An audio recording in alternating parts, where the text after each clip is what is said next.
sedikit keluar dari teknis kepemiluannya, Mbak Titi. Eh, yang menguji materi atau mengajukan gugatan uji materi ini kan Partai Buruh, kemudian ada Partai Gelora. Tapi sampai detik ini saya mau wawancara Mbak Titi juga, sampai saya tunggu-tunggu terus. Saya belum mendengar respon tanda kutip bahagia atau gembira dikabulkannya putusannya ini, walaupun sebagian putusan ya. Tapi saya melihat justru ada respon yang luar biasa dari PDI Perjuangan. Mbak Titi punya pendapat soal ini?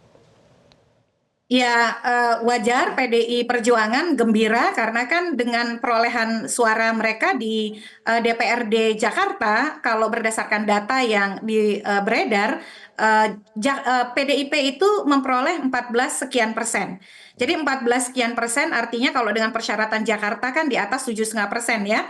Otomatis PDI yang sebagai sebelumnya menjadi lonely fighter begitu, sekarang sudah bisa betul-betul berperang sendirian nih atau kemudian mengusung calonnya sendirian.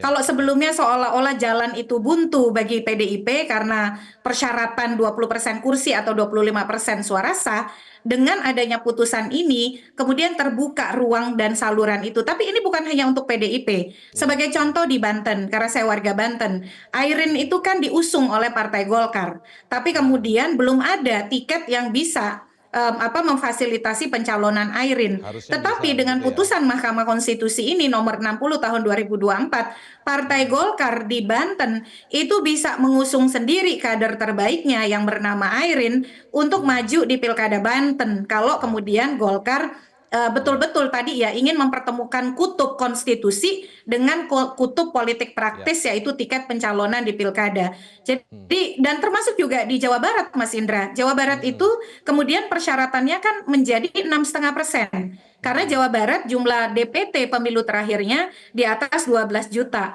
Jadi dengan 6,5% dari perolehan suara pemilu DPRD terakhir, calon yang diusung oleh partai PKS bisa mengusung sendiri di Jawa Barat. Lalu partai-partai lain juga bisa, PDIP juga bisa mengusung sendiri, Gerindra juga bisa mengusung sendiri di Jawa Barat. Jadi ini betul-betul putusan MK buat semua. Terima kasih kepada Partai Buruh dan Partai Gelora.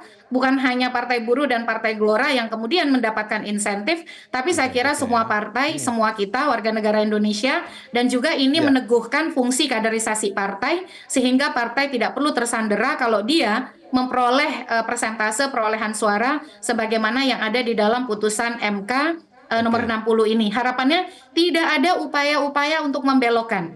Jadi kalau putusan 90 saja bisa dieksekusi. Menduga ada upaya-upaya membelokkan tidak sampai sore ini? Ya, saya kan ada pernyataan, pertanyaan, keraguan ini apakah bisa di 2024. Lalu juga ada pertanyaan, ini putusannya kurang jelas nih misalnya. Padahal dari sisi teks, ini putusan yang sangat jelas. Dari sisi waktu juga. Karena Mahkamah Konstitusi, kenapa kita apresiasi putusan ini adalah memperluas akses pada hak konstitusional partai terkait dengan hak pilih. Hak pilih itu bukan hanya untuk memilih, tapi juga hak untuk dipilih. Jadi ini legacy yang baik ya di pemerintah.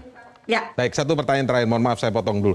Satu pertanyaan terakhir, tadi memang Mbak Titi menyebutkan dan pasti tentu saja putusan MK ini tidak mungkin memberikan benefit atau keuntungan personal ya. Tapi kalau kita lihat, ini analisis Mbak Titi bagaimana nih saya tanyakan. Hari ini juga ada putusan 70 2024 tentang uji materi soal batas usia. Dan ini sudah mengutip Hakim MK ya, sudah jelas menurut Hakim MK, kalau tidak salah ini adalah pasal di ISRA yang menyatakan syarat tentang batas usia ini sudah ceto welo-welo.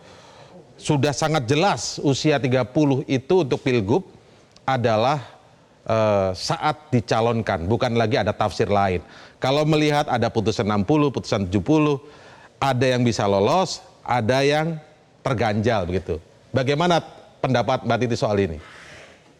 Ya, di putusan 70 juga harus menjadi pencermatan kita. Karena meskipun dia ada di pertimbangan hukum, tapi putusan MK itu pertimbangan hukum sama mengikatnya dengan amar. Itu sudah ditegaskan banyak dalam putusan MK. Saya kira lagi-lagi ya, pilkada ini bukan orang per orang. Terlalu kecil kalau pilkada itu dibawa kepada orang per orang. Putusan 70 soal syarat usia itu untuk untuk semua. Dimanapun di Pilgub kalau usianya sudah 30 saat penetapan pasangan calon, maka dia Ya, bisa mendapatkan tiket. Kalau usianya sudah 25 kalau di Pilkada Kabupaten Kota saat penetapan pasangan calon 22 oke. September 2024, maka dia bisa mendapatkan tiket. Jadi justru putusan Mahkamah Konstitusi ini mengakhiri kontroversi dialektika dan paling penting putusan nomor 60 dan 70 merupakan Baik. legacy yang sangat baik di ujung pemerintahan Jokowi. Jadi saya Hmm, kira mestinya semua dari kita mendukung putusan ini, baik baik, pemerintah ataupun partai politik yang tergabung dalam Kim Plus, karena ini seolah menjadi oase di tengah baik. kegamangan publik soal kualitas demokrasi, apalagi pasca pemilu 2024. Jadi bagi saya sih mestinya Ya. Presiden Jokowi, pemerintah, eksekutif, siapapun itu menjadi garda terdepan untuk menegakkan Hmm. putusan 60 dan putusan 70. Karena putusan 60 dan 70 ini tidak menyasar orang, dia Ya. menyasar semua individu, warga negara, dan partai politik yang bisa terdampak, bukan hanya satu persatu atau segelintir orang saja, Mas Indra. Baik, kita harapkan seperti pandangan Mbak Titi dan diterima memang oleh pemerintah bahwa putusan 60, putusan 70 ini oleh Mahkamah Konstitusi adalah legacy pemerintahan Jokowi, begitu ya. Terima kasih Mbak Titi atas waktunya bergabung bersama kami di Metro hari ini. Mbak Titi Anggraini, Dewan Pembina Perludem. Selamat sore.